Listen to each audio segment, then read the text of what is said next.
Birdie, birdie, birdie, birdie, chirp, chirp, chirp, chirp.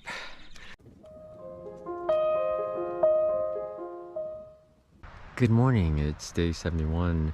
I'm already awake. It's actually 6:30. I woke up at 6:10. Today's gonna be a 23-mile day to the next shelter area. So considering how long it took us to do 18 miles, 18 and a half miles, 19 yesterday, I don't know what was going on. I've done 20s before and it didn't take all day and with like 3-hour breaks. I guess I did take a bunch of breaks yesterday, but basically I need to leave here by like 7:15 at the latest, I think, just so I don't get to camp by 8, because that's just annoying if you get there and it's already dark and you're trying to eat again. So even today, all I did was eat, set up camp, go eat right away, and then we actually started a fire, so that was really nice, and I stood by, but it's just tough. So today's gonna be a longer day, so I'm gonna pack up now and get going early. Can you hear the water over there? I'm relatively close to the water. But here's my campsite. Forgot to take a picture of the tent again. There's a little dry area. It didn't rain at all, but I guess I flattened out the leaves. But it's always sad when you leave a campsite, because when you're on a thru hike, you're never gonna come back to it unless some other year, but pretty much never gonna come back to it. And there's one tent right there, so I'll be quiet before I get near him. And then there's some more tent sites on the left. I think I heard people pretty much getting up, but I don't think anybody's leaving yet. But I'm the slowest one, so I'm gonna leave now, and I'm sure everyone will catch up later. And there is the sun rising. I guess if I left like half hour earlier, I could have caught the sunrise here and there. But in the beginning, we're gonna just head down anyway, so. Actually, if I go down enough, it'll be a sunrise, because it'll be over the hills. It's a pretty good shelter area. There's a good metal fire pit, and water isn't too far away, and there was plenty of space for tenting. Like where I was, doesn't look like people tented too often, but the ground was really flat, and there were plenty of leaves, so if it rained, it wouldn't splash up mud all over you. So it was pretty nice. In fact, this is the other way to the campsite. You were able to see my tent over there before, and then this is the way you get water, and it's actually quite close. You can hear it. Pretty nice water, right? You go right through here, and the AT, actually, I'm still on the AT goes along here. I don't need water this morning though. I have enough to last for actually quite a while. But the next water source is about 3.5 miles away, and after that it's a 9-mile dry stretch, so gotta stock up there. And after 9 miles there's another water source, and it's another 9 miles. So a couple of big dry stretches. Of course the dry stretches are when before you go up to the ridge, and then when you're walking on the ridge there's no water at all. And then once you get down there's water again. So alright, a little cold, I'm gonna get going here.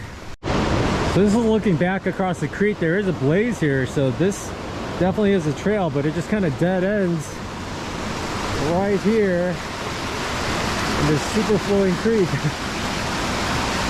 I guess I'll just walk down here, hopefully I don't slip, try to jump on there and then go across. I don't know where the AT is. Across the trail looks like it goes down that way.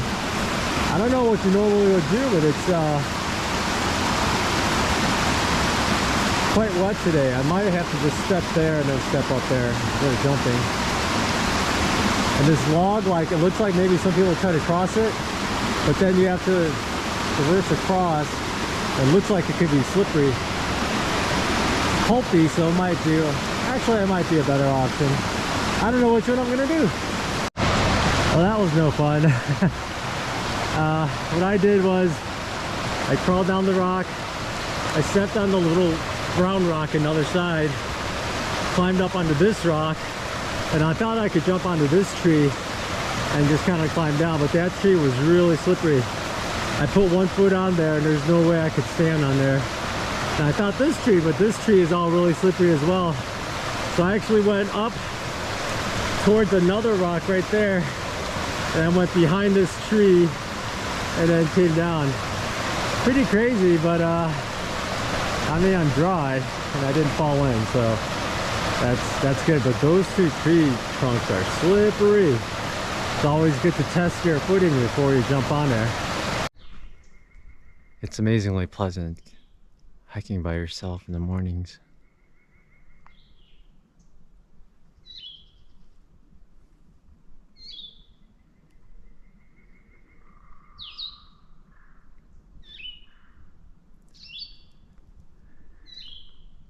There's such a variety of birds singing in the mornings.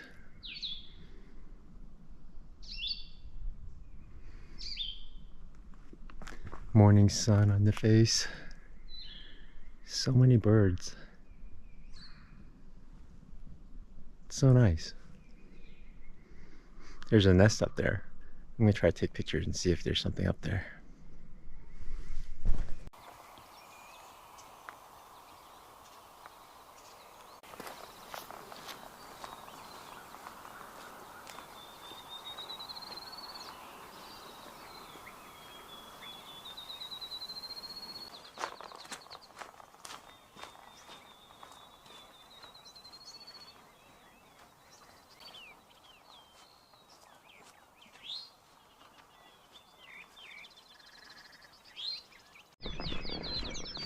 Walking through this big pastureland area.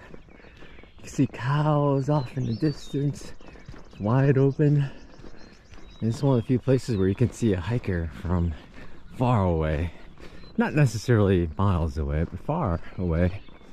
And the trail just chugs along the side of this hill. It's pretty nice. Nice morning. Really nice morning.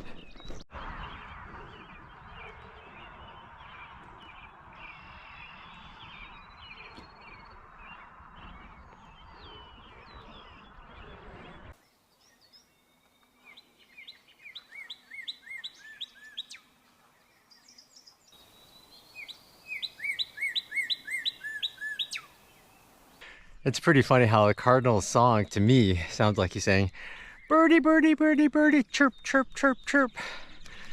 Birdie, birdie, birdie, birdie, chirp, chirp, chirp, chirp. Over and over again. Oh my gosh, this style is way too soft. But yeah, it's quite funny. Now where do we go? I'm lost, folks. I think I forgot to mention that today it's basically two big ups again, but today it's different. We got a little down in the morning, and then we have two big downs and a little bit more up to go to the shelter because it's more miles, about 5 more miles than we did yesterday. And I'm in the middle of the first up right now. I don't want to check my phone. I keep feeling like I'm at least halfway up, but I think if I check my phone, it's gonna say I'm a third. And that's from experience. I know that that's what it's gonna say. But this one, it's starting to get rocky. Every time we come up to the ridge area, it just gets rocky. And it gets harder because it's all these steps. Lots of steps. But these steps are actually easy because they're level.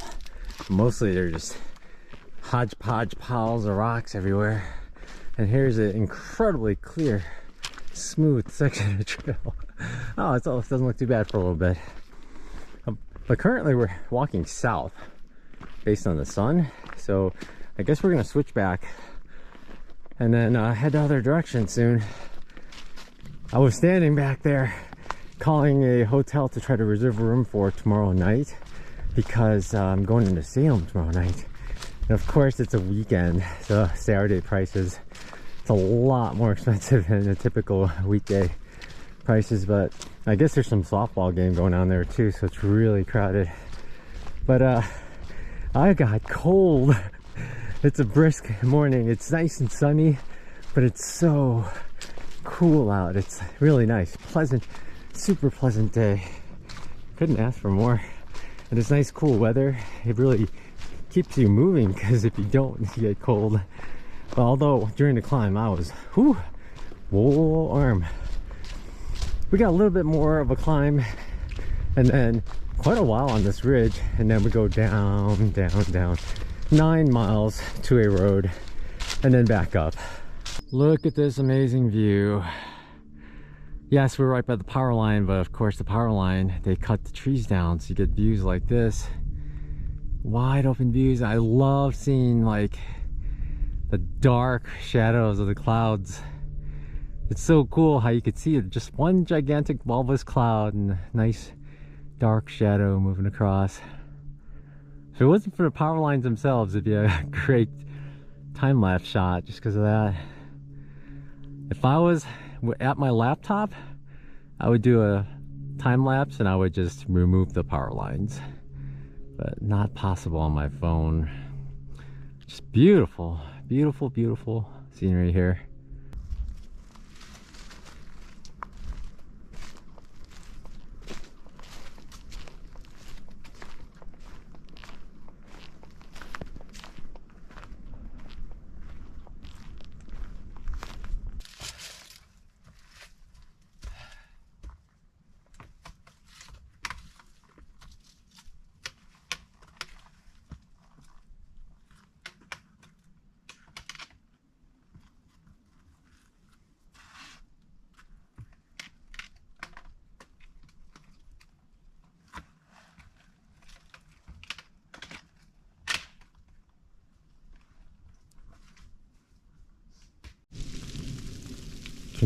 Can you see it?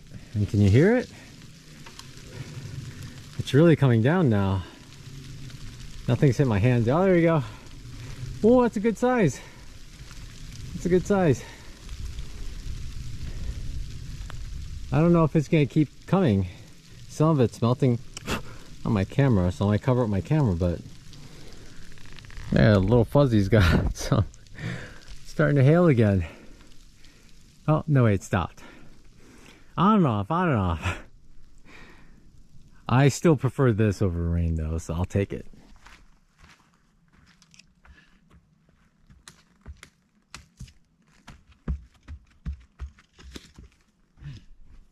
Check out these views south of the ridge we're on. Just wide open. Oh, you can tell. Oh, I don't know if you can see it.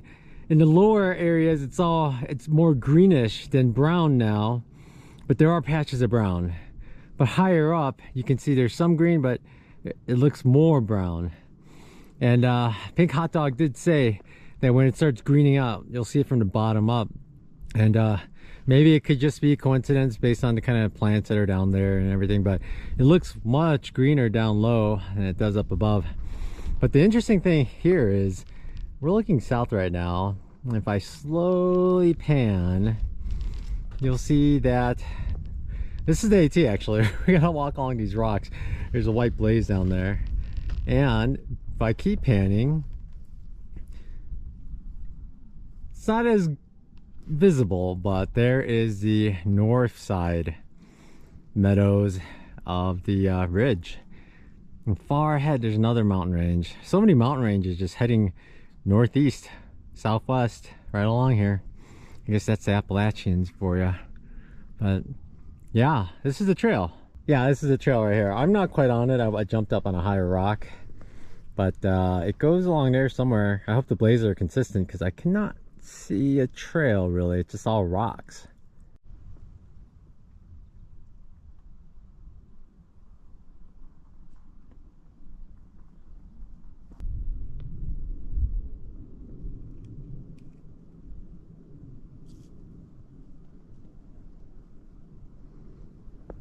Here's a trail right here. This would not be fun if it was wet and icy. It's quite an incline, like 45 degrees at some spots. Really tilted. This one was easier than the previous one, I swear. But yeah, some parts are really tilted. Tough. It'd be tough to do this, yeah, if it were snow and ice just froze over it. You'd have to try to figure out some other way to get by. Even with microspikes or something, if it was that tilted, it just wouldn't work. You gotta try to chip in some kind of flatter step somehow. I guess we go up there. What's sad is you gotta like focus on your feet to walk around through here, and you miss these amazing views down here. Here, check it out, the clouds. Beautiful. Chainsaw. Pretty close. I wonder if there's trail maintenance going on. Hey there, it turns out they're firefighters. They're actually clearing some trees because they're about to conduct a controlled burn. Either later today, but they think probably not because of the rain. And I asked them maybe tomorrow, but they said depends on how much it rains, but it's possible that day after tomorrow it could be closed for a while, maybe for a day.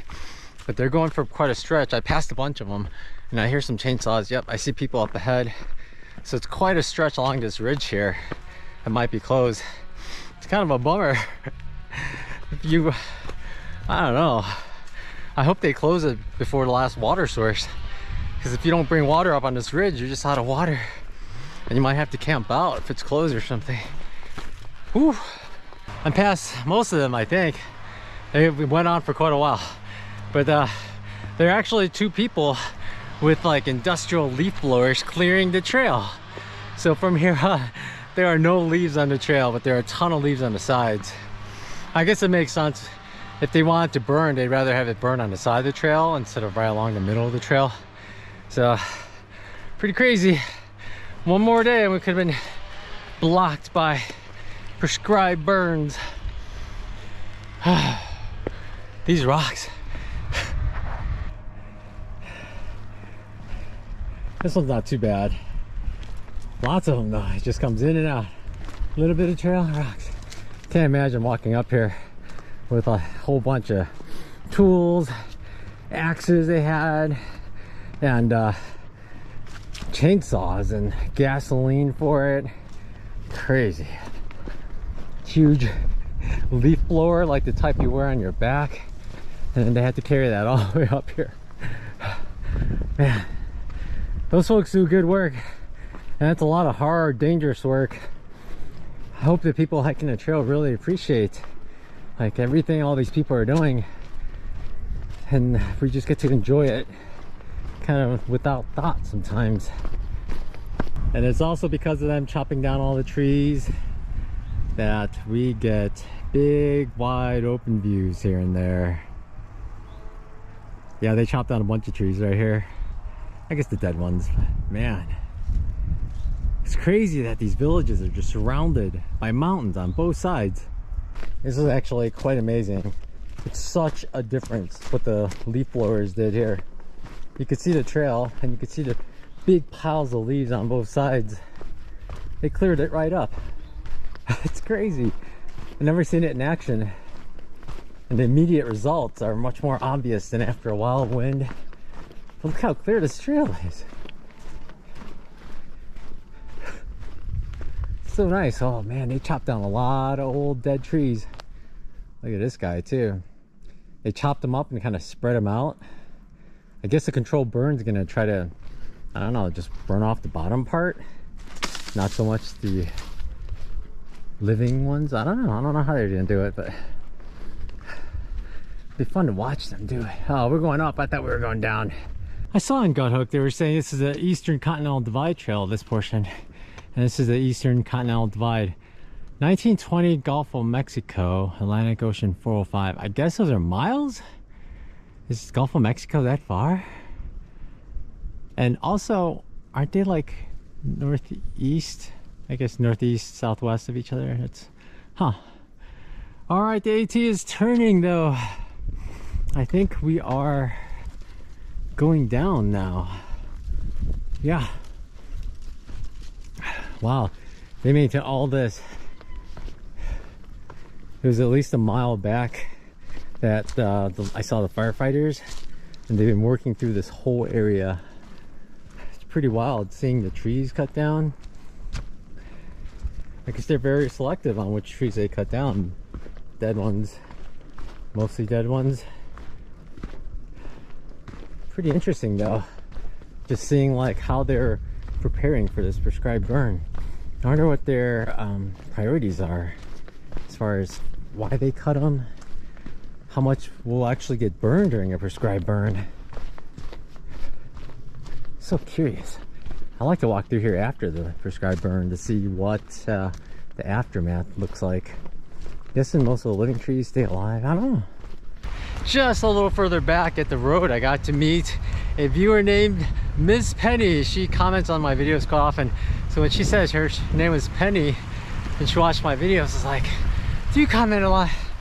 But it was fantastic. She had cold sodas for us. And right now we're about to start this 2-mile, 1,500-foot climb. And a cold Mountain Dew was exactly what I needed. Especially because I was pretty hot. But the extra sugar and caffeine, that's gonna really help. It won't make this feel like such a torture. But the problem now is, by the time we get to the top, it's gonna start raining. It feels like it would be great if we could get off the ridge by then. But I think after we get up there, we got another 3 miles walking on the ridge. So we'll probably get a little rained on. We'll see. But Penny, thank you so much. It was great meeting you. Say hi to your mom for me. And I hope you had a safe drive home. And thank you for coming out and treating us. Thanks to my super smart viewers, I have learned that these are actually, was it Bernard's pears? They're an invasive species of pears that they originally planted because they thought they were sterile. And the worst part is they don't bear fruit. Oh yeah, and I guess they grow really big thorns too. And supposedly the flowers smell. I didn't smell the last one because I didn't know. I just forgot to smell, but let's smell these and see what I think here. All right, let's see.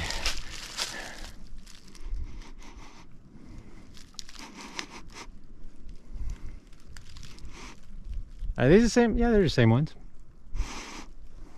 No odor yet. But I think I got a nose full of pollen. Probably shouldn't have stuck it so close. I don't smell anything yet. Maybe later, because they look rather young. Here are a couple more of those trees. These aren't doing too well up here. Maybe they just don't like the climate up here. But that's the third one I've seen in quite a short distance. I guess the fruits are inedible to humans, but the birds will eat them. And then they'll poop out their seeds here and there, and then they grow. Look around. There's some dark clouds over there, but the clouds are coming from the left. Oh, dark clouds behind us too. They're gonna catch up to us. Gotta go faster. Anybody know what this plant is? It has a little flower. The flowers are upside down, kind of like how manzanitas have on the west coast. And these leaves, I thought they were mountain laurel, but they're not. The leaf clusters are different. There's like, I don't know, they're different. They're not like mountain laurels. Maybe they are mountain laurels, but they're blooming these little flowers. These appear a little dried up, but interesting. There's some up here that are really dried up, so it's been out a while. Whoa, there's a whole bunch over here. And they're in amazing condition. What are these? It's not, I don't know what, it's weird when you see flowers grow upside down like that. And I've only seen it before with the manzanitas out west. But these aren't manzanitas. Man, I can't wait to look it up. We are at the Audie Murphy Memorial. I guess he was a World War II pilot that crashed near here. Let's see, he served in the European Theater, 15th Infantry, including the Medal of Honor, Legion of Merit, Distinguished Service Cross, and 3 Purple Hearts. Wow. But, I guess he wasn't a pilot in the war. He was part of the infantry, but wow, that's a lot of pretty high medals there. That's crazy. Erected in 1974 by the VFW. Thanks, guys, in Christiansburg. Wow, there's all this stuff here. It's actually kind of crazy how much stuff is here. And they piled up all the rocks around here. There's even a normal size US flag, decent condition. There's a big shell here. Another set of dog tags. Participant. Wow. There's a warrior, wounded warrior project coin here as well. More dog tags. Wow, there's a lot of stuff here. Pretty well, and 2 benches. It's really nice area here. Views, pretty nice. It's only a really short spur trail from the AT, so definitely worth coming up here. I think we're at a viewpoint, maybe the last high point for today. It's like a proper climb up to a prominent hill, at least, with mostly 360 views. A lot of those pear trees and dark clouds behind us. Oh, there's sun over there. How nice. I'm in my tent. We rushed it out of here, and we got here around 7:45, I guess, 7:30. But we got here, and I got water. Water from the shelter is way down below. But I finally got that, and I came back, and I was getting ready to get dinner ready, and but then it started raining, so I ran in here. So I'm gonna sit in my vestibule. I'm just gonna cook and eat in my vestibule. I know they're not supposed to do that kind of thing, but when it's raining, and it's supposed to be raining for several hours, I don't think there's much we can do. So everyone else is doing that right now as well. So, but that's that, and I'll check back with you in a little bit once I eat dinner. And I'd just like to say thank you again, Penny, for the Mountain Dew. It was the perfect timing. All the guys here too, they all got sodas, and they also thought it was perfect timing because it was just a huge 2-mile climb, and I thought it was going to be horrible and take forever, but we just blew through it. And that Mountain Dew and sugar and caffeine, I mean, it really drives you. It's good for a little under 2 miles, but after that it was like but thank you so much. Without that, it would have been a big struggle, and we would have gotten here probably right when it rained. So it's nice that we beat the rain. So thank you again, Penny.